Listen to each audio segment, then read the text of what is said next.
क्या हम वाकई एक महाविनाश के कगार पर खड़े हैं? ये सवाल सुनने में ही कितना भारी लगता है ना? आज हम इसी गंभीर सवाल की तह तक जाएंगे। लेकिन ये कहानी सिर्फ डर की नहीं है। विज्ञान हमें चेतावनी के साथ साथ एक उम्मीद भरा रास्ता भी दिखा रहा है। तो चलिए विलुप्ति और लचीलेपन की इस कहानी को समझते हैं। ये शब्द जरूर सुनने में आए होंगे, छठा महाविनाश। वैज्ञानिक लगातार हमें इसके बारे में चेतावनी दे रहे हैं, पर यह है क्या? क्या ये सिर्फ डराने वाली कोई बात है या इसके पीछे कोई ठोस सच्चाई भी है?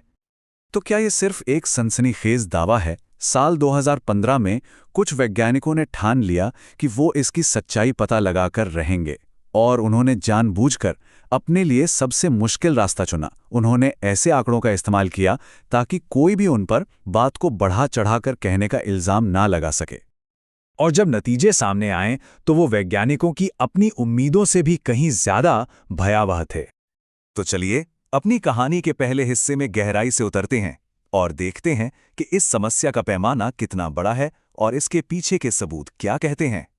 तो देखिए, वैज्ञानिकों ने एक बहुत ही सीधा सा नियम बनाया। उन्होंने कहा कि इसे महाविनाश तभी कहा जाएगा जब आज जानवरों के गायब होने की रफ्तार उस सामान्य रफ्तार से कहीं ज्यादा हो जिस पर वो लाखों सालों से स्वाभाविक रूप से विलुप्त होते आए हैं। वो हर हाल में निष्पक्ष रहना चाहते थे।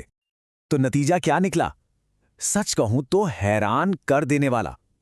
पिछली एक सदी में रीढ़ की हड्डी वाले जीव, मतलब स्तनधारी, पक्षी, मछलियां, ये सब सामान्य से 100 गुना ज्यादा तेजी से विलुप्त हुए हैं।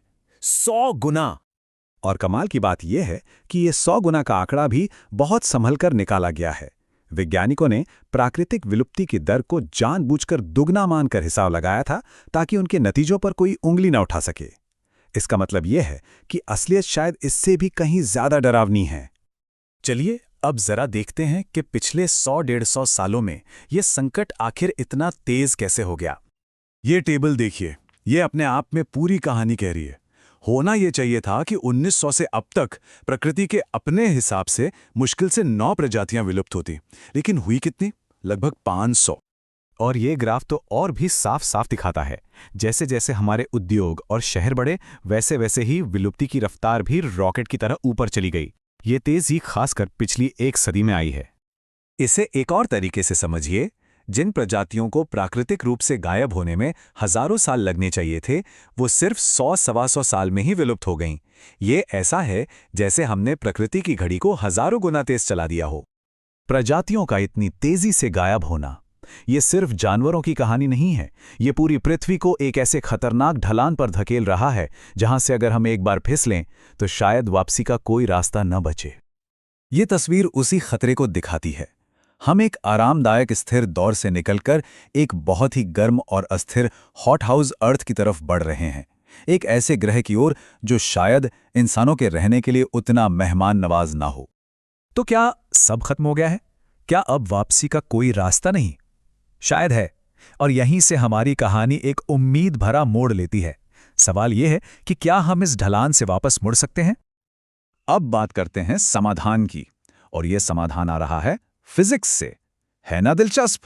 चलिए देखते हैं कि कैसे भौतिकी के नियम हमें अपना ग्रह बचाने में मदद कर सकते हैं। तो ये लचीलापन या रेजिलियंस आखिर है क्या? देखिए, ये सिर्फ मुश्किलों से उभरना नहीं है, ये तूफान में सिर्फ खड़े रहना नहीं, बल्कि उसके साथ थोड़ा झुककर बिना टूटे निकल जाना है। ये बदलाव को अपनाकर और मजबूत होने की एक कला है। इसे एक पहाड़ी ढलान की तरह सोचकर देखिए।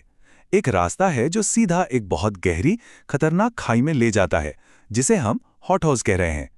लेकिन उसी ढलान पे कुछ और भी रास्ते हैं जो हमें एक सुरक्षित, कम गहरी घाटी में रोक सकते हैं। हमें पूरी तरह नीचे लुढ़कने की जरूरत नहीं है। और सबसे कमाल की बात यह है कि ये कोई किस्मत का खेल नहीं है। हम सब मिलकर अपने कामों से इन सुरक्षित घाटियों को बना सकते हैं और उन्हें और गहरा कर सकते हैं। हम अपनी पृथ्वी को ज्यादा लचीला बनाने की ताकत रखते हैं।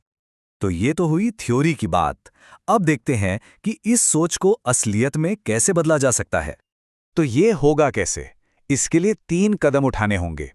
पहला, शमन, मतलब जो नुकसान हो रहा है उससे तुरंत रोकना, जैसे जंगलों को काटना बंद करना।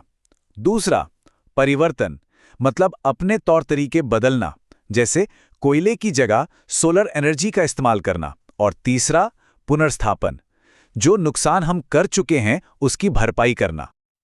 लेकिन हाँ, ये रास्ता सीधा नहीं है। नई टेक्नोलॉजी जैसे सिंथेटिक बायोलॉजी एक दो-धारी तलवार की तरह है। एक तरफ ये हमें कमाल के टूल्स दे सकती है, तो दूसरी तरफ इसके साथ कुछ नए खतरे भी आते हैं जिनसे हमें बहुत संभल कर निपटना होगा। देखिए, वक्त बहुत तेजी से हमारे हाथ से निकल रहा है। अब चुनौती सिर्फ तबाही को टालने की नहीं है। असली चुनौती तो यह है कि हम सब मिलकर एक ऐसी पृथ्वी बनाएं जो न सिर्फ बची रहे, बल्कि आने वाली हर पीढ़ी के लिए और भी ज्यादा मजबूत और स्थिर हो। चुनाव हमारा है।